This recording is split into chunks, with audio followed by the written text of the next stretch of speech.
No fue un grito lo que me alertó, ni una llamada desesperada. Fue un número que no estaba donde siempre estuvo. Estaba sentada en la mesa de la cocina, la misma de todos los días. La taza de café aún humeaba, intacta, porque mi rutina siempre fue así. Primero revisar las cuentas, después desayunar. 17 años repitiendo el mismo gesto, como si la constancia pudiera proteger algo. Abrí la aplicación del banco sin pensar demasiado. No buscaba nada nuevo, solo confirmar que todo seguía en su lugar, como siempre. Y entonces lo vi. Cero. Cero absoluto. No parpadeé de inmediato. Cerré la aplicación. La abrí otra vez.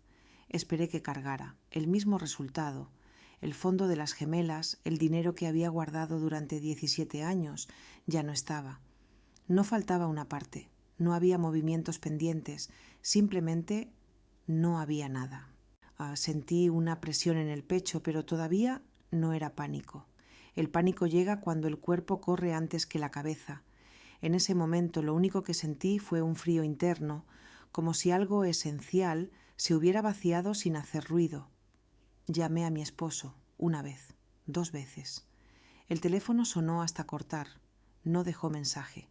No devolvió la llamada. El silencio del otro lado fue más elocuente que cualquier explicación. Me quedé sentada, inmóvil, escuchando el zumbido del refrigerador, el tic constante del reloj de pared, la normalidad intacta de una casa donde acababa de desaparecer algo irreemplazable. Miré alrededor como si el dinero pudiera estar escondido en algún rincón, como si todo fuera un error de percepción. Entonces escuché pasos en la escalera. Las gemelas. 17 años y ya caminaban distinto. No con la ligereza de la adolescencia, sino con esa atención que solo aparece cuando algo no encaja. Se detuvieron al verme sentada, con el teléfono aún en la mano, la pantalla iluminada. «Mamá», dijo Claire, «¿qué pasó?» No respondí de inmediato, simplemente giré el teléfono hacia ellas. Ninguna gritó, ninguna preguntó si era un error. Eso fue lo que más me desarmó. Nati se acercó, tomó el teléfono con cuidado, como si el problema no fuera la cifra, sino lo que significaba. Deslizó el dedo, revisó fechas, accesos, registros. No preguntó cómo, preguntó cuándo. «Esto no es un fallo del sistema», dijo. Alguien entró. Levanté la mirada. Quise decirles que no se preocuparan, que yo iba a encargarme, que era mi responsabilidad. Pero antes de que pudiera articular una sola palabra, Claire apoyó la mano sobre la mesa, firme, como si estuviera marcando territorio. «Mamá, tranquila», dijo en voz baja. «Ya lo manejamos». Esa frase no debería haber salido de la boca de una hija, y sin embargo salió, y lo hizo con una calma que me dejó sin aire. Me levanté despacio. El café seguía intacto, ahora frío. «Su padre», dije. «No contesta». Nati asintió sin sorpresa, como si esa posibilidad ya hubiera sido considerada antes de que yo siquiera abriera la aplicación del banco. «¿Cuándo fue la última vez que revisaste el fondo?», preguntó. «Ayer», respondí. Estaba completo. Claire intercambió una mirada breve con su hermana. No era una mirada de miedo, sino de confirmación. «Entonces fue hoy», dijo. Y no fue al azar. Sentí el primer nudo real en la garganta. No por el dinero, todavía no, sino por la certeza que empezaba a tomar forma. Esto no era una confusión, ni un error bancario, ni una mala decisión financiera. Era una acción deliberada. «Mamá», dijo Nati, «¿él tenía acceso total?» Asentí. Claro que lo tenía, era mi esposo. Nunca había sido un tema de discusión. Nadie en esta casa había dudado de eso. Nadie excepto ellas. Me apoyé en el respaldo de la silla. El miedo empezó a filtrarse, lento, sin dramatismo, como una sombra que avanza sin anunciarse. «Chicas, esto...», empecé a decir. Claire negó con la cabeza. «No ahora. Primero entendamos. En ese instante me sentí atrasada, no débil, no incapaz, solo llegando tarde a algo que llevaba tiempo en marcha». Nati abrió su computadora portátil sobre la mesa con movimientos precisos, sin prisa. Buscó correos, notificaciones, cualquier rastro que yo había ignorado por cansancio o confianza. «Mamá», dijo sin levantar la vista, «¿recuerdas cuando él dijo que necesitaba ordenar las cuentas?» Sí, lo recordaba perfectamente. «Dijo que era por seguridad», continuó, «que había movimientos raros y que tú no te preocuparas», añadió Claire. El silencio volvió a ocupar la cocina, pero ya no era el mismo silencio. Algo se estaba organizando ahí, sin gritos, sin reproches, sin escenas. No era una discusión familiar, era un ajuste de percepción. Miré a mis hijas, tan parecidas entre sí, tan distintas de mí en ese momento. No había rabia en sus rostros, había enfoque. «Mamá», dijo Claire finalmente, «no vamos a llamarlo ahora, no vamos a escribirle, no vamos a avisarle de nada». «¿Por qué?», pregunté. «Porque si sabe que lo vimos, borra todo», respondió Nati. «Y esta vez no podemos permitirlo». Esa palabra quedó suspendida en el aire. Permitir. Yo había permitido muchas cosas creyendo que eran amor, confianza, familia. Ellas no. Me senté de nuevo, apoyé las manos sobre la mesa y respiré hondo por primera vez desde que vi el 0 en la pantalla. «Díganme qué hacemos», les dije. Claire levantó la vista. Sus ojos estaban firmes. «Primero, no entres en pánico. Segundo, no digas nada. Y tercero, esto no se resuelve hoy, se resuelve bien». Y fue en ese momento cuando entendí que esa mañana no solo había desaparecido dinero, también había desaparecido la versión de mí que todavía creía que nadie vacía una casa sin dejar rastro. Nunca le puse un nombre, eso fue parte del problema. Durante años pensé que era normal, que así funcionaban las familias cuando una mujer decide sostenerlas sin hacer ruido. No lo llamé sacrificio, porque esa palabra suena a elección heroica. Yo solo lo viví como una suma constante de renuncias pequeñas, casi invisibles. El fondo de las gemelas no nació grande. Nació con monedas, con transferencias mínimas, con sobres que yo guardaba al final del mes cuando todavía quedaba algo. Turnos extras aceptados sin protestar. Fines de semana que no existieron. Vacaciones que siempre se postergaban para cuando haya más margen. Mi esposo decía que yo exageraba, que vivíamos bien, que el dinero estaba mejor administrado si pasaba por él. Y yo, cansada, aceptaba esa lógica porque discutir también consume energía. Él nunca se sentó conmigo a planear el futuro de las niñas. Nunca preguntó cuánto había ahorrado, ni cómo. Solo asumió que estaba ahí, disponible, ordenado, esperando. Yo pagaba en silencio, no solo con dinero, pagaba con tiempo, con oportunidades, con una autonomía que fui cediendo sin darme cuenta. Cuando las gemelas eran pequeñas, él viajaba mucho. Trabajo, decía. Yo ajustaba todo para que ellas no sintieran la ausencia. Horarios, comidas, rutinas. La estabilidad siempre fue mi responsabilidad, aunque nadie la nombrara así.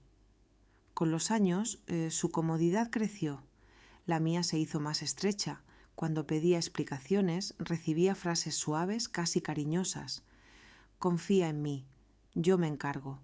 No necesitas cargar con eso». Frases que suenan a cuidado cuando una está agotada.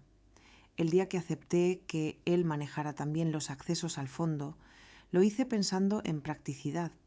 No porque dudara de mí, sino porque confiaba en él, porque creía que el matrimonio era una zona segura donde no hacía falta vigilar.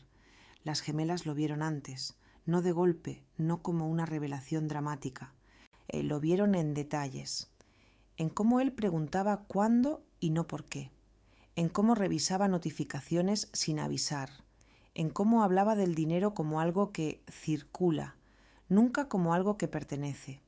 Yo normalizaba, ellas registraban.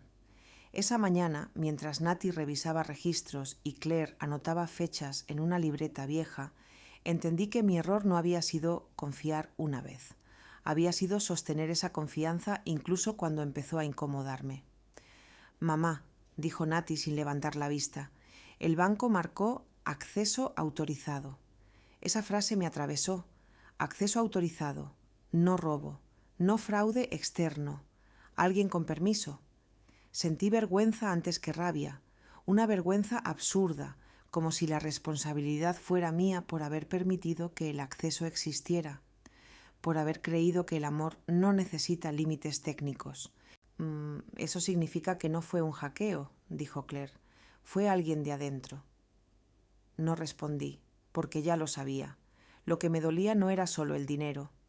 Era entender que todo lo que yo había protegido en silencio había sido tratado como algo disponible, transferible, utilizable sin consulta.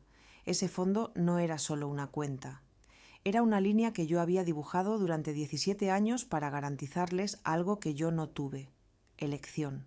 Y alguien había cruzado esa línea con una firma digital y ninguna culpa. Miré a mis hijas. Ellas no me juzgaban. No había reproche. Solo una calma tensa, como la que antecede a una decisión importante. «Mamá», dijo Claire, «esto no empezó hoy.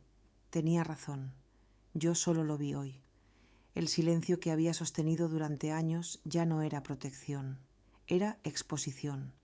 Y por primera vez entendí que callar también puede ser una forma de perder. Siempre creí que las señales llegan como golpes, claras, imposibles de confundir, por eso no las vi. Porque no gritaban, susurraban.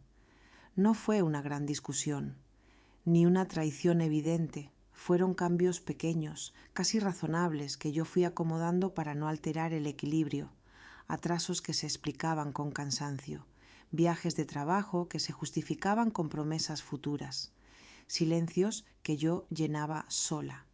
Él empezó a llevar el teléfono consigo, incluso dentro de la casa. Antes lo dejaba sobre la mesa, luego en el bolsillo, después en silencio absoluto. «Es el trabajo», decía, y yo asentía porque cuestionar parecía innecesario.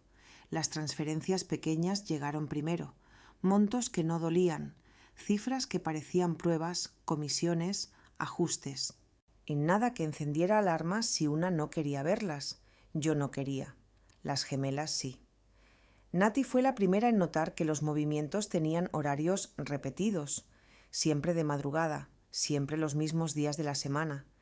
Claire notó que, después de cada viaje, él estaba de mejor humor, como alguien que ya había tomado una decisión importante.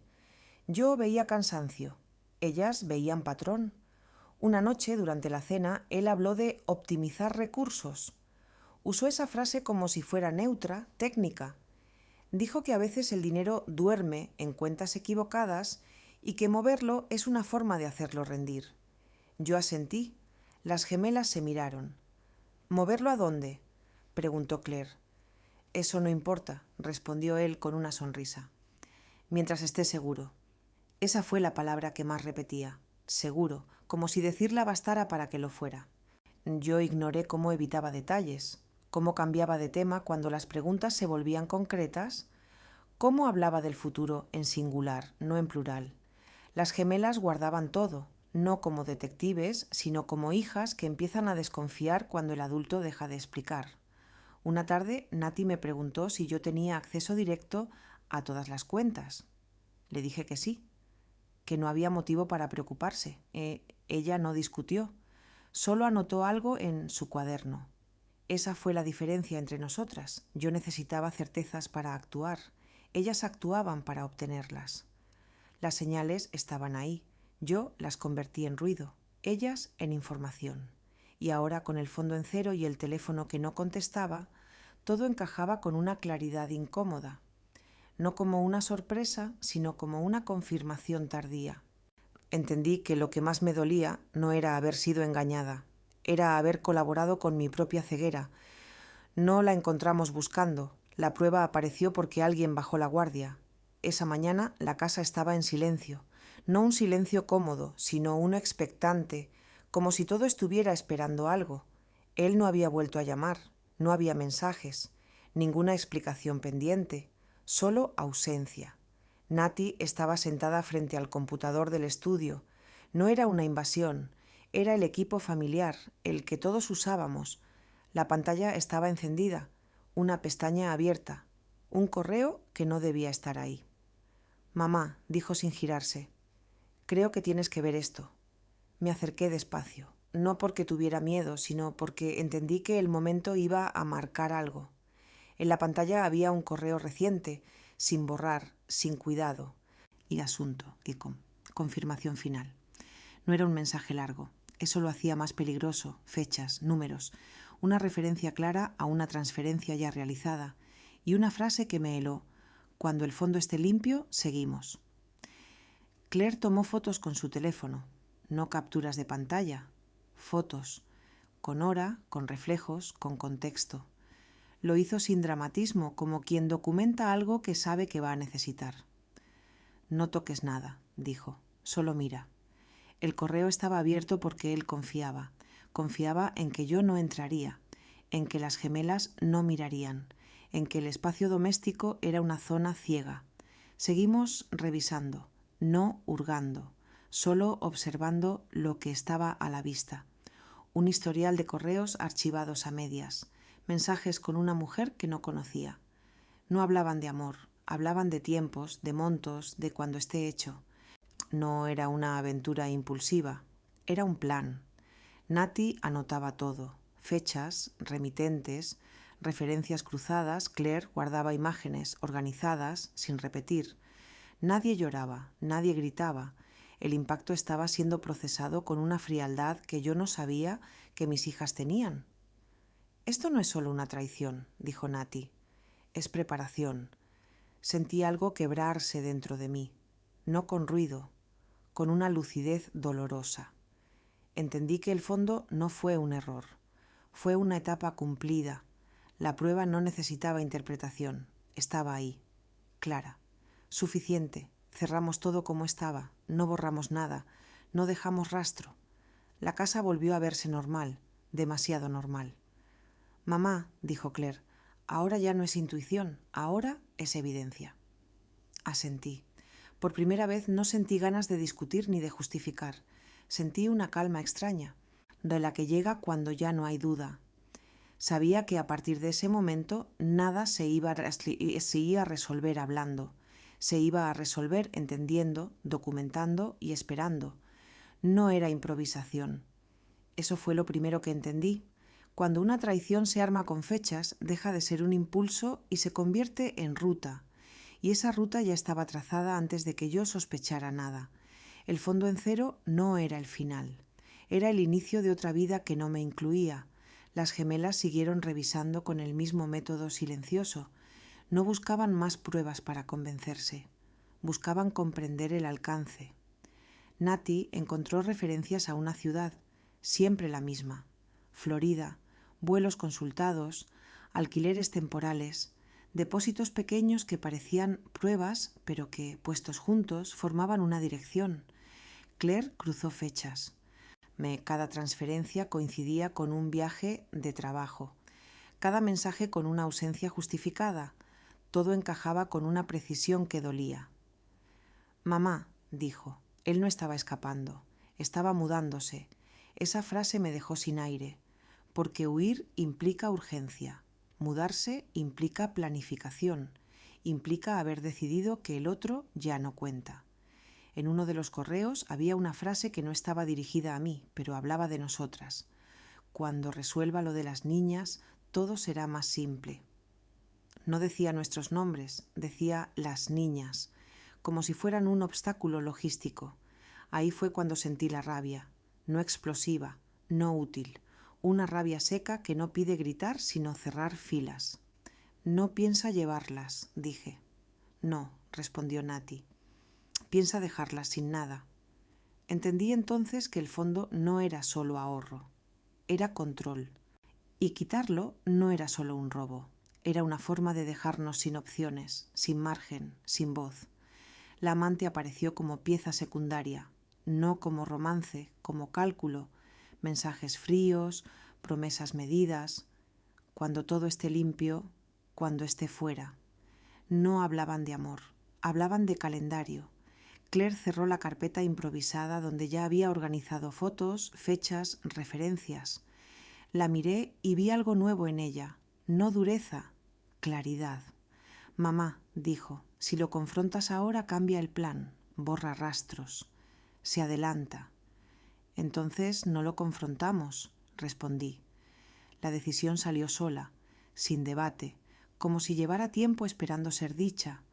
Esa tarde, por primera vez, no sentí urgencia, sentí estrategia.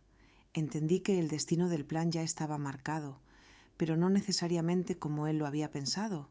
Sabía que lo peor aún no había pasado. Pero también sabía algo más importante. Ya no estaba sola, y el silencio que había sostenido durante años ahora iba a jugar a nuestro favor. No me dijeron tranquila otra vez. Tampoco me pidieron permiso. Simplemente empezaron.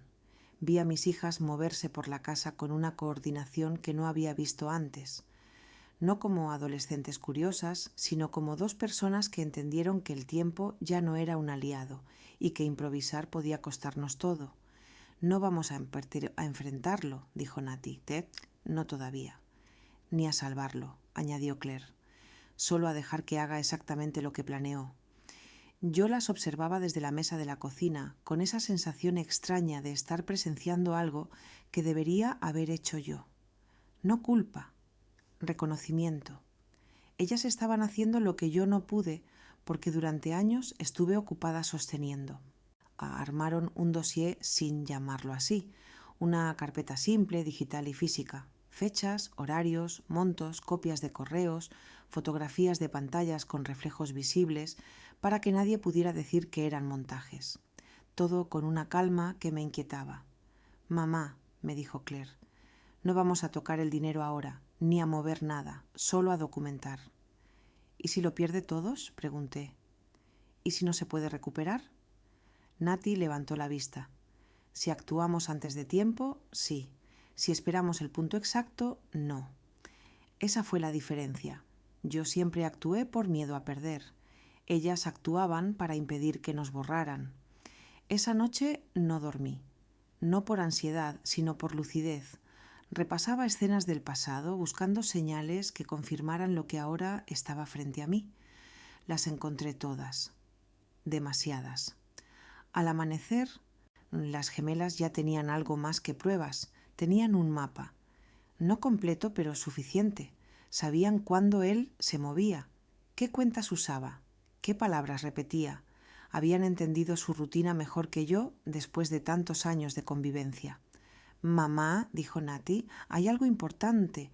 El acceso que usó dejó rastro, no técnico, humano, un patrón legal». No pregunté detalles, todavía no. Entendí que había una grieta y que no era momento de explicaciones largas. «Lo que necesitamos ahora», continuó Claire, «es un adulto que no esté involucrado emocionalmente, alguien que vea esto como lo que es». «Un abogado», dije. Asintieron. No sentí alivio, sentí preparación. Esa mañana tomé una decisión silenciosa. Dejé de pensar como esposa. Dejé de pensar como víctima. Empecé a pensar como alguien que necesita llegar al final con algo intacto. La verdad, el dinero y la dignidad de mis hijas. Cuando el teléfono vibró por primera vez en horas, su nombre apareció en la pantalla. No atendí. Lo dejé sonar. Por primera vez no corrí detrás de una explicación. Las gemelas se miraron, sabían lo que significaba.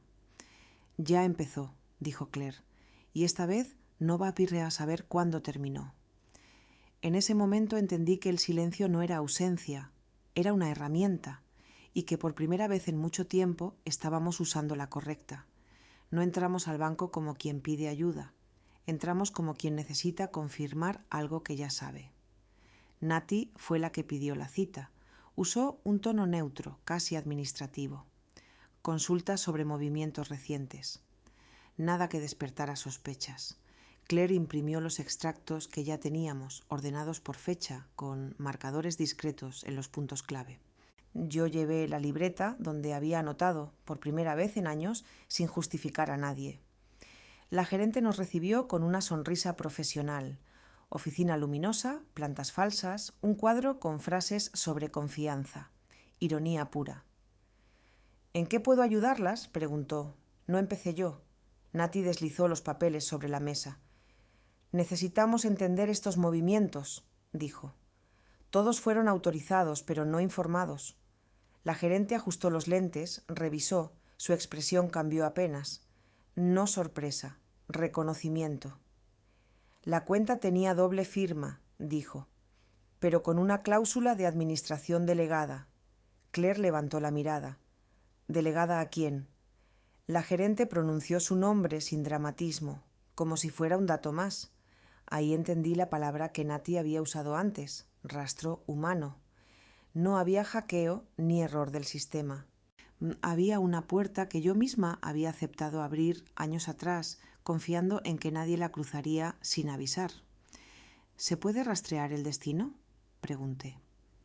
La gerente dudó un segundo, luego asintió. Sí, pero hay una ventana. Si esperamos demasiado, los fondos se fragmentan y es más difícil actuar. Ventana, otra palabra que no debería ser tan decisiva. Nos mostró el recorrido del dinero, transferencias a una cuenta intermedia, luego a otra. Siempre el mismo patrón, siempre el mismo horario. Alguien metódico, alguien convencido de que nadie iba a seguir el hilo. Hay algo más, dijo la gerente. Una de las cuentas receptoras sigue activa y vinculada legalmente a este fondo.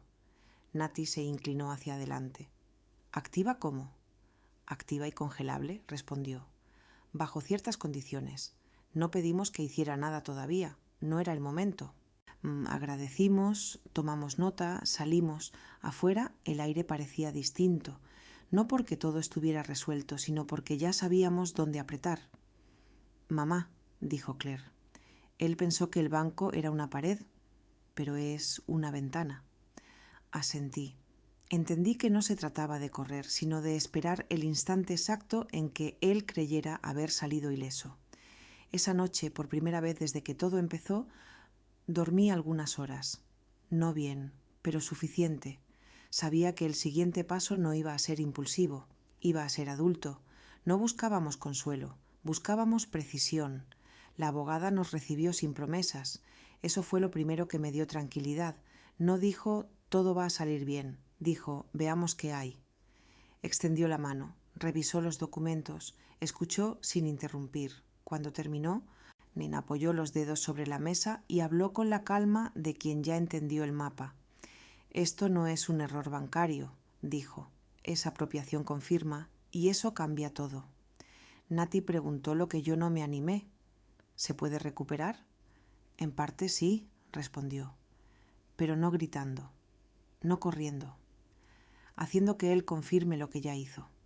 Nos explicó el camino sin adornos, contestación formal, medida cautelar, congelamiento preventivo, plazos, palabras que no prometen justicia poética, pero sí resultados reales.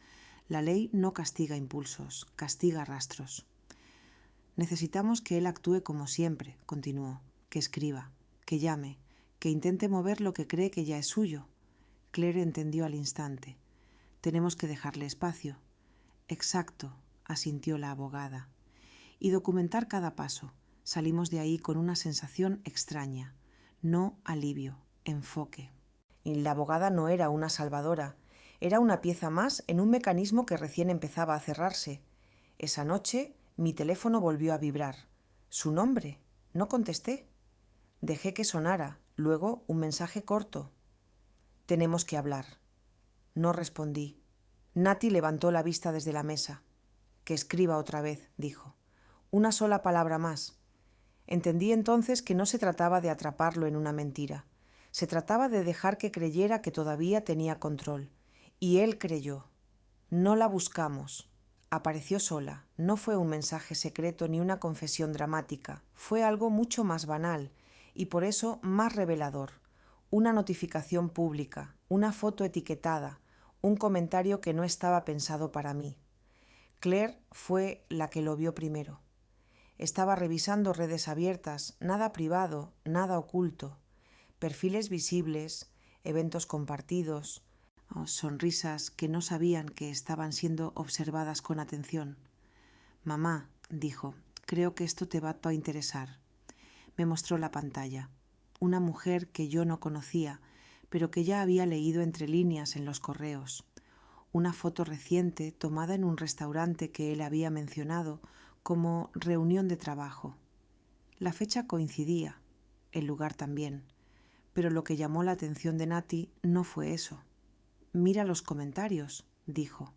Había uno, fijado, un hombre distinto, un nombre que no era el de mi esposo. Una frase breve, casi casual, pero con una familiaridad que no se improvisa. Ella respondió con un emoji. Nada más. Suficiente. Nati empezó a cruzar, sin obsesión, sin rabia. Solo datos. Ese hombre aparecía en más fotos, en otros lugares, en fechas cercanas, siempre cuando mi esposo viajaba. «Mamá», dijo, «ella no está esperando a tu marido, está usando el tiempo». Esa frase cambió todo. No era una historia de amor clandestino, era una alianza temporal. Él creía estar escapando con alguien. Ella estaba asegurándose una salida mejor. Claire encontró algo más, un evento público en Florida, una inauguración, una empresa nueva. El nombre del hombre que comentaba las fotos figuraba como socio. No era una coincidencia, era un plan paralelo. «Cuando él crea que huye con ella», dijo Claire, «ella ya bastía a estar huyendo de él». Sentí algo parecido a la ironía, no satisfacción, claridad. Entendí que mi esposo no solo nos había subestimado a nosotras, también había subestimado a la persona con la que creía empezar de nuevo. Esa noche no hicimos nada con esa información.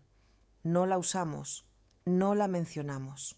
La guardamos como se guardan las piezas que todavía no van al tablero. Mi teléfono volvió a vibrar. Esta vez un mensaje más largo. Explicaciones vagas. Promesas de arreglarlo. Ninguna mención al fondo, ninguna disculpa concreta, solo urgencia. La abogada tenía razón. Él estaba actuando como siempre, escribiendo, intentando mover el aire antes de que se volviera sólido. Y nosotros lo dejamos, porque ya no necesitábamos confrontarlo. Necesitábamos que siguiera creyendo que tenía margen, que todavía podía correr, que todavía había una salida limpia. No sabía que todas las puertas que pensaba usar ya estaban siendo observadas desde adentro. No hicimos anuncios, no levantamos la voz, no cambiamos rutinas. Eso fue lo más difícil para mí. Durante años creí que reaccionar era una forma de proteger. Ahora entendía que en ciertos momentos reaccionar solo le avisa al otro que debe esconderse mejor. La operación Silencio empezó en cosas pequeñas, contraseñas que cambié sin dramatismo, documentos que separé como si fuera una limpieza de primavera, carpetas físicas que volví a ordenar, no para buscar nada nuevo, sino para asegurarme de que lo esencial estuviera donde yo pudiera tocarlo. El banco activó lo que había prometido. No un bloqueo total, no aún. Un congelamiento preventivo sobre la cuenta intermedia, suficiente para que el dinero dejara de moverse sin levantar sospechas inmediatas. Una pausa técnica que él no notó de inmediato. La abogada preparó la notificación formal, no la envió. La dejó lista, fechada, lista para salir en el momento exacto. Me explicó que la ley también escucha el silencio, que a veces espera la llamada correcta para actuar. Las gemelas hicieron su parte sin pedirme permiso. Nati revisó alertas bancarias y configuró avisos nuevos. No invadió nada. Solo encendió luces donde antes había sombras. Claire preparó una lista de contactos esenciales, números que yo no tenía guardados porque nunca pensé que los necesitaría. Esa noche la casa estaba tranquila, demasiado tranquila. El reloj marcaba las horas con la misma indiferencia de siempre. Cené sola, no porque él no estuviera, sino porque había dejado de esperarlo. Cerca de la medianoche recibí un mensaje breve. Voy a estar fuera unos días. Ninguna explicación, ninguna pregunta, ninguna culpa. Lo leí 2 veces. No respondí. «Mamá», dijo Nati, «ya se fue». No era una pregunta, era un dato. Sentí una punzada en el estómago, no de abandono, de confirmación. El plan tenía destino y acababa de ponerse en movimiento. Esa madrugada dormí poco, no por miedo, por anticipación. Sabía que cuando alguien cree haber escapado, revisa sus recursos, prueba sus accesos, hace llamadas Y eso fue exactamente lo que pasó. A la mañana siguiente, el banco envió la alerta que estábamos esperando. Intento de movimiento rechazado, luego otro y otro más. Todos fallidos. La cuenta ya no respondía como él esperaba. No celebramos, no comentamos, solo anotamos. Ahora, dijo Claire, falta que hable. Yo asentí. Ay, entendí que el golpe real no era hacerlo volver, era hacerlo llamar. No volvió esa noche, ni la siguiente. La casa no cambió. Siguió ordenada, silenciosa, intacta. Pero ya no era el mismo silencio. Ahora tenía dirección. Cada ausencia era un dato más, no una herida abierta. Al tercer día llegó un mensaje más largo. No decía «me fui», decía «necesito tiempo», como si el tiempo fuera un favor que se pide después de vaciar una cuenta, como si la distancia pudiera borrar rastros. No respondí. Las gemelas tampoco. Esa fue la parte que más le desconcertó. No el dinero detenido, no los accesos limitados, el silencio, porque el silencio obliga a imaginar, y la imaginación, cuando no hay control, se vuelve enemiga. Esa tarde, Nati recibió la notificación que esperábamos. Intento de pago rechazado, tarjeta declinada, luego otro aviso, reserva cancelada. El patrón era claro, estaba probando puertas, todas cerradas. «Ya se dio cuenta», dijo Claire, «pero todavía no entiende por qué». Yo asentí.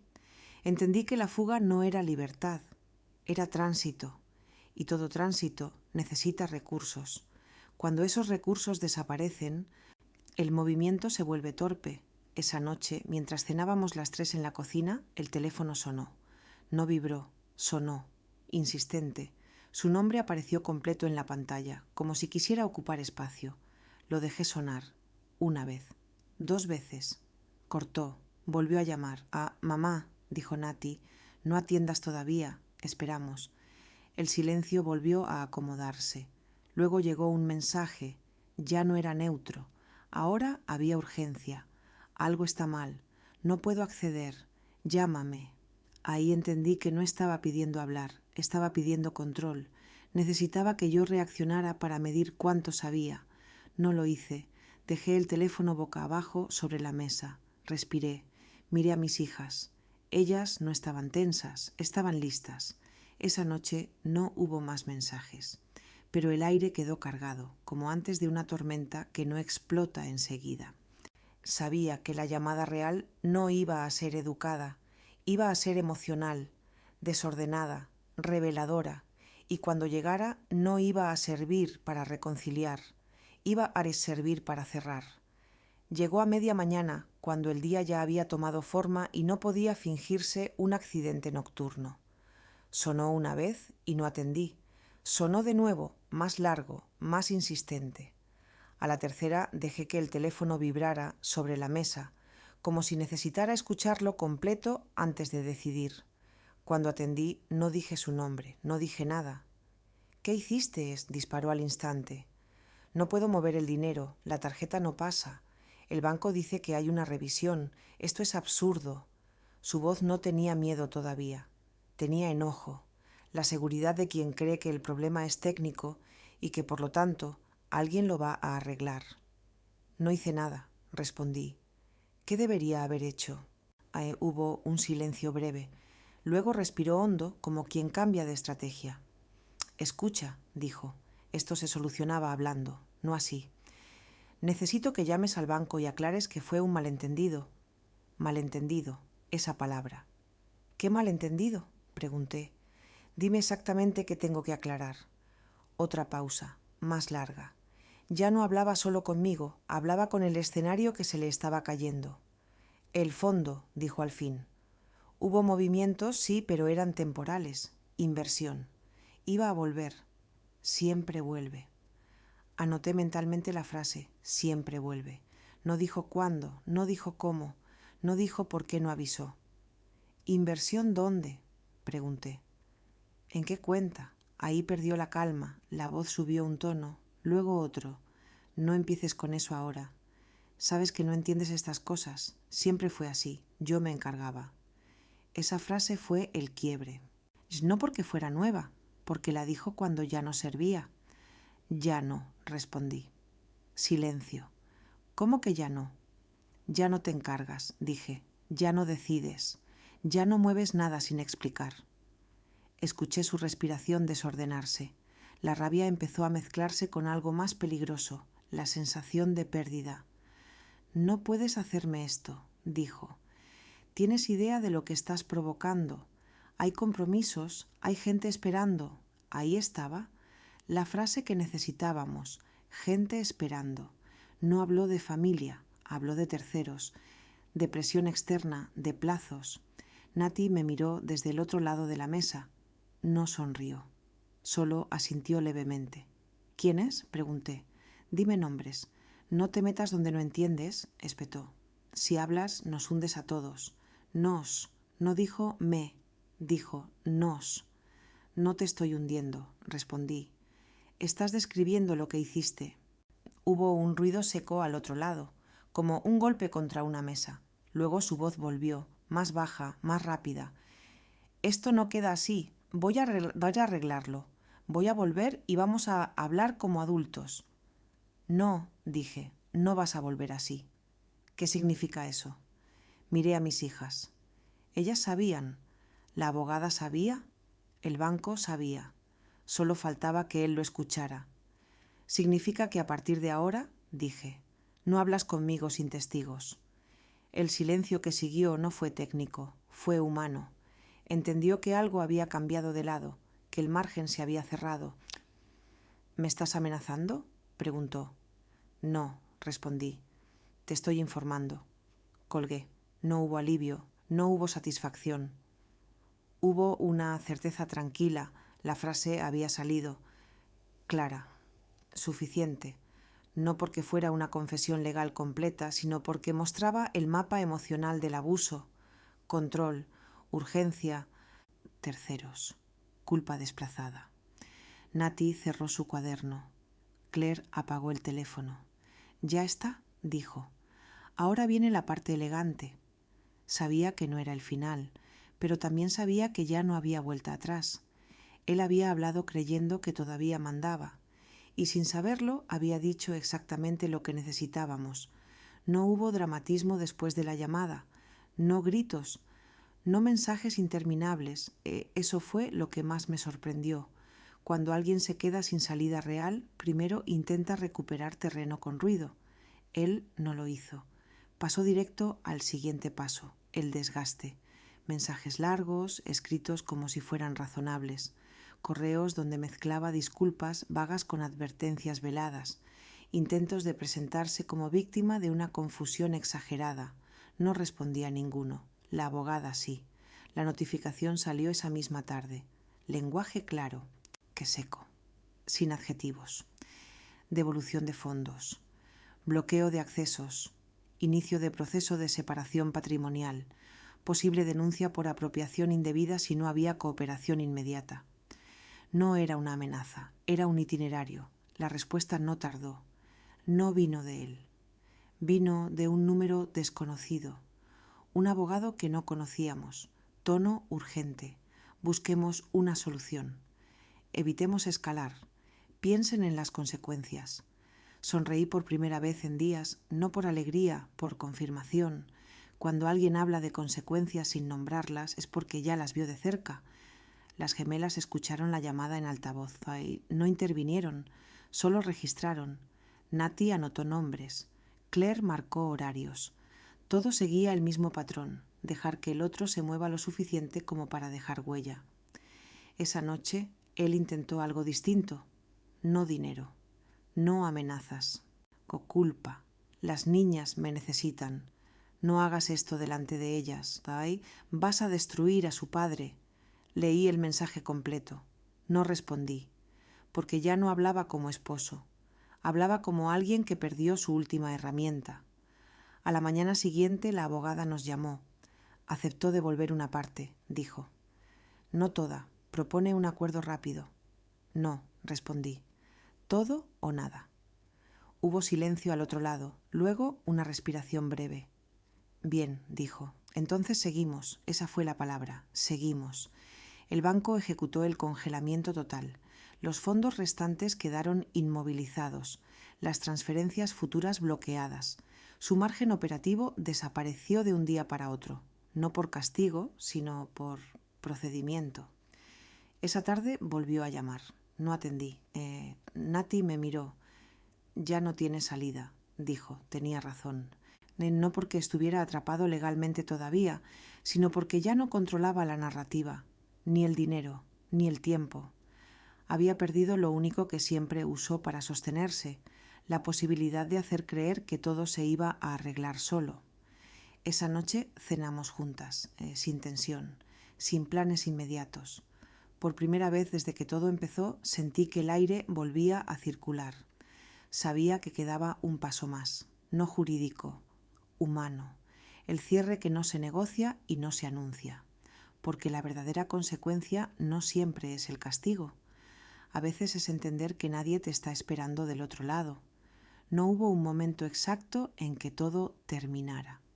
No existe ese tipo de cierre cuando una familia se rompe por dentro. Lo que hubo fue una sucesión de silencios nuevos, silencios distintos a los que yo había sostenido durante años. Estos no pesaban, no exigían, no pedían nada a cambio. El fondo empezó a restaurarse de forma gradual, como había anticipado la abogada. No todo volvió al mismo lugar, pero lo suficiente para que las gemelas recuperaran algo más importante que el dinero, la certeza de que nadie podía decidir por ellas sin consecuencias.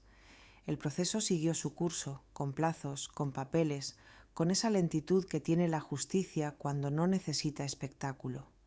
Él dejó de llamar, no porque hubiera entendido, sino porque ya no tenía a quién presionar. La última noticia llegó semanas después, filtrada por terceros. El proyecto en Florida nunca se concretó. La mujer desapareció sin explicaciones. Los compromisos que había mencionado en la llamada se disolvieron cuando el dinero dejó de circular. Nada heroico, nada cinematográfico, o solo el derrumbe silencioso de una estructura construida sobre permisos mal usados. Yo retomé cosas pequeñas, hábitos que había abandonado sin notarlo. Volví a caminar por las mañanas, a leer sin sentir culpa, a sentarme en la cocina sin revisar cuentas como si fueran una amenaza. Las gemelas hicieron lo mismo, planes reales, universidades, trabajos de verano. No como huida, sino como avance. Ya no hablaban de él. No por odio, por superación. Un día Claire me dijo algo que entendí tarde, pero acepté sin resistencia. «Mamá, no te salvamos, solo quitamos el peso que no te correspondía». Tenía razón. No firmé para vengarme, no esperé para castigarlo, no armé un plan para verlo caer. Simplemente dejé de confundirme con una garantía y entendí que a veces la justicia más definitiva no hace ruido, no busca aplausos y no necesita explicaciones largas. Llega cuando el otro se queda sin nada que mover, sin nadie que responda y sin un lugar al que volver. Porque en venganza fría el silencio no corre detrás de nadie, solo espera, y cuando llega deja huella.